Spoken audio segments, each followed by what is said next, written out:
बिस्मिल्लाहिर्रहमानिर्रहीम। अस्सलाम वालेकुम माय सोशल मीडिया फैमिली, कैसे हैं आप। जैसा कि आपको पता है कि ईद के दिन चल रहे हैं और मज़े मज़े के पकवान हमारे घरों में बन रहे हैं, तो उस सिलसिले में मीट से बनी हुई डिशेस जो हैं वो सबसे अहम हैं। तो हम मुख्तलिफ़ तरीक़ों से रेसिपीज़ तैयार कर रहे हैं। आज मैं भी आपके लिए नमकीन पेशावरी गोश्त लेके हाज़िर हुई हूँ, क्योंकि इन दिनों में सबसे ज़्यादा पसंद की जाने वाली डिश जो है वो नमकीन पेशावरी डिश है। तो मैंने सोचा कि मैं भी इसके ऊपर वीडियो बनाऊं। जहाँ तक है कि ये 100% ऑथेंटिक रेसिपी है और माशाल्लाह इतनी मज़ेदार बनेगी और खुशबूदार बनेगी, जायकेदार बनेगी कि दूर दूर से इसकी खुशबू जो है दूसरों को अपनी तरफ खींचेगी। तो चलते हैं हम अपनी रेसिपी की तरफ। तो इसमें हमने सबसे ये 1.5 किलो गोश्त है और इसको हम चूल्हे पर चढ़ा लेंगे। फ्लेम हम ऑन कर रहे हैं और इसमें मैं 1 गिलास पानी का डालूंगी। उसके बाद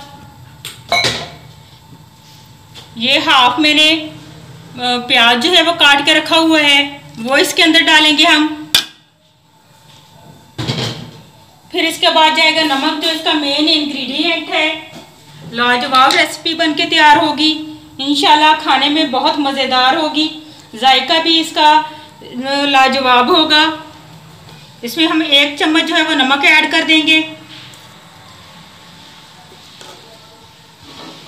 और हम ऊपर से कवर कर देंगे।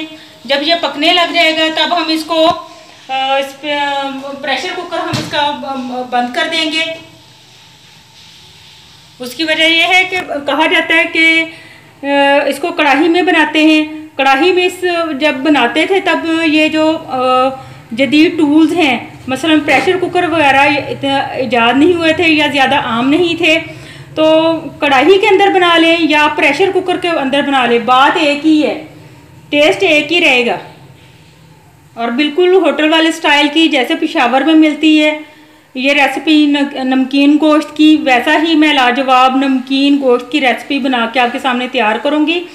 और अगर आप मेरे ही तरीके को, मेरे ही मेथड को फॉलो करेंगे तो इंशाल्लाह आप ये रेसिपी जो है वो बहुत मज़ेदार बनने वाली है। जी नाजरीन, ये हमारा जो है गोश्त पकने लग गया है, तो देख सकते हैं आप लोग। तो इसके लिए जो है कढ़ाई में तैयार करते हैं। कढ़ाई ज़रूरी नहीं है। ये जब नमकीन गोश्त की रेसिपी बनी थी तब इतने जो साइंटिफिक टूल थे, मतलब ये प्रेशर कुकर वगैरह ये ईजाद नहीं हुए थे या बहुत कम ईजाद हो चुके थे, बहुत कम यूज़ हो रहे थे। आजकल हर घर में प्रेशर कुकर है और सिर्फ ये है कि अगर हम कढ़ाई यूज़ करेंगे उसमें वक्त ज़्यादा लगेगा। अगर हम ये प्रेशर कुकर में बनाएंगे तो हमारा उससे हाफ टाइम लगेगा।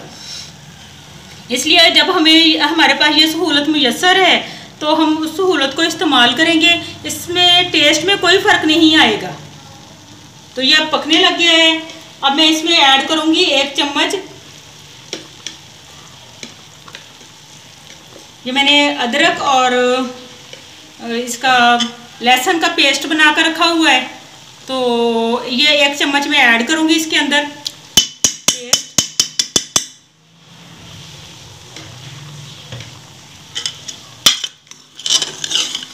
क्योंकि लहसुन जो है और अदरक जो है हमारी सेहत के लिए बहुत अच्छे होते हैं, फ़ायदेमंद होते हैं। और लहसुन जो है हमारे जो सालन को टेस्ट काफ़ी हद तक देगा, बहुत हद तक, बहुत बड़ा इसका रोल होता है इसमें, इसको टेस्ट देने में।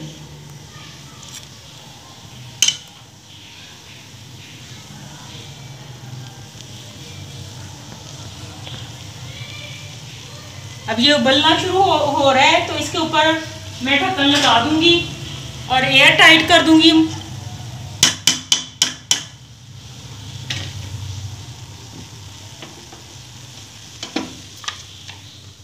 आप लोग ये क्वेश्चन करोगे कि इसमें आपने घी या ऑयल में भुनाई क्यों नहीं की, तो मैं आपको बता दूं ये कुर्बानी का गोश्त है।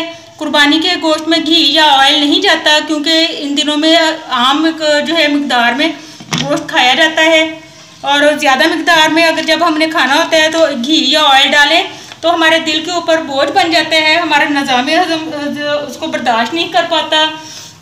जिससे हमारे मैदे के मसाइल जो हैं वो पैदा होते हैं।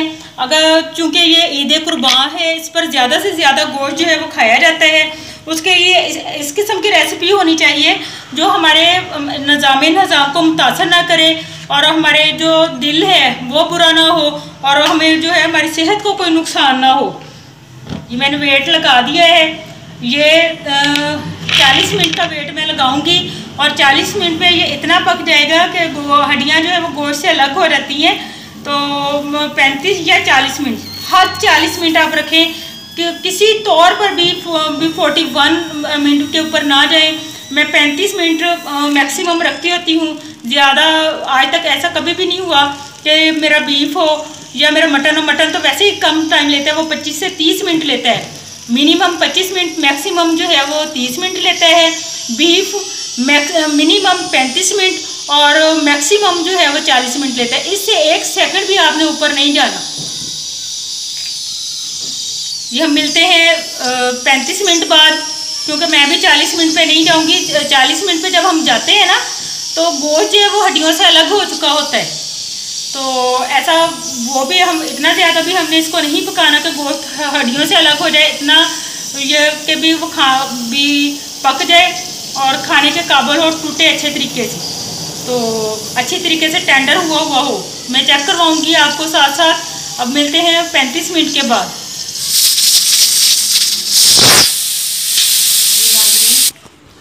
ये हम कवर हटा रहे हैं, अब देखते हैं।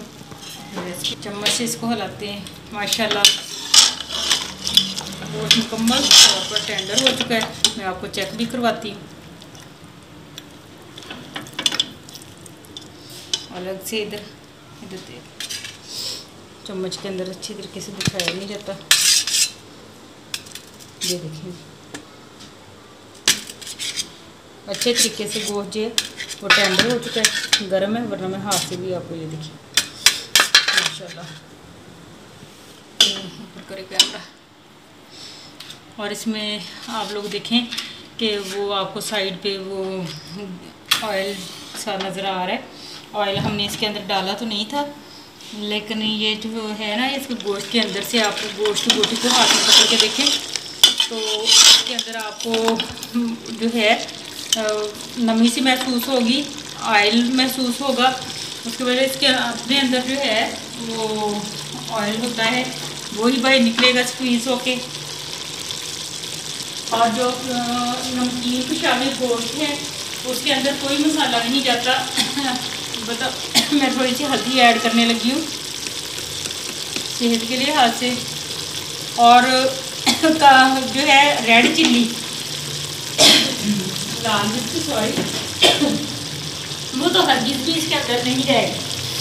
तो जिन लोगों को सिंपल नहीं पसंद तो आप इसके अंदर ये काली मिर्च का पाउडर डाल सकते हैं। सुर्ख मिर्च तो हरगिज़ भी इसमें नमकीन पेशावरी गोश्त में नहीं जाएगी, लेकिन फिर भी कुछ लोग अगर कुछ उनको नहीं है इस तरह से भी चाहिए तो वो काली मिर्च जो है वो काली मिर्च का पाउडर ऐड कर सकते हैं। तो ये मैंने 10 रुपये का साशे मंगवाया है, इसमें 1 चम्मच है, तो 1 का 1 चम्मच ही इसके अंदर डल जाएगा। आपको पता है 1.5 किलो गोश्त है तो 1 चम्मच इसके अंदर ज़्यादा नहीं है। आपको गरमाइश लग रही है।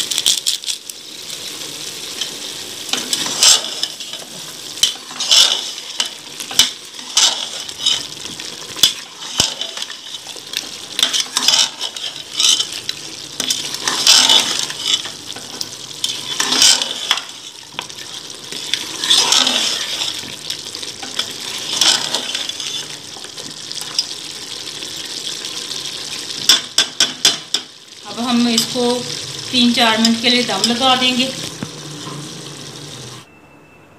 ये नाजरीन 5 मिनट पूरे हो चुके हैं। देखते हैं हम अपनी रेसिपी को। ये देखें नहीं माशाल्लाह, ये आप देखें कि इसके ऊपर ऑयल जो है वो आ चुका है। हमारी रेसिपी जो है वो बन के तैयार हो चुकी है। अब आपका क्वेश्चन ये होगा कि जब हमने ऑयल या घी डाला नहीं तो इसमें कहाँ से आ गया। तो मैंने हिडन आपको कोई चीज़ इसमें नहीं डाली, आप जो चीज़ें आपको दिखाई हैं वही डाली हैं। ये अंदर जो चर्बी के पीसीज होते हैं वो, और जो गोश्त के अंदर अपनी ही चिकनाई होती है वो जो है उन्होंने इसका ऑयल बनाया है। माशाल्लाह जी मज़ेदार रेसिपी बन के तैयार हो गई है। नमकीन पेशावरी गोश्त चटखारे लेकर खाएं। माशाल्लाह माशाल्लाह, देखिए इसका कलर कितना प्यारा है।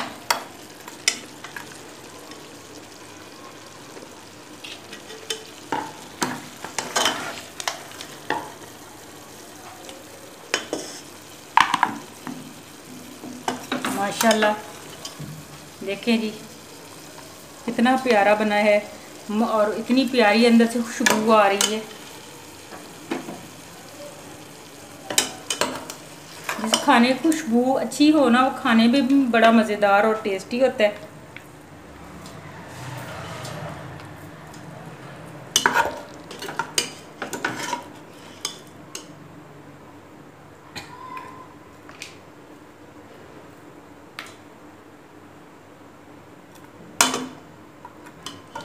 चटखारे लोगों के लिए चटखारी रेसिपी हमारी बन के तैयार हो चुकी है।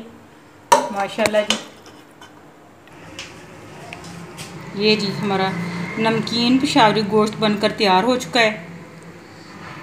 माशाल्लाह अंदर से भाप उठ रही है, कितनी प्यारी खुशबू आ रही है। लाजवाब रेसिपी, जो खाएगा तारीफ़ करेगा।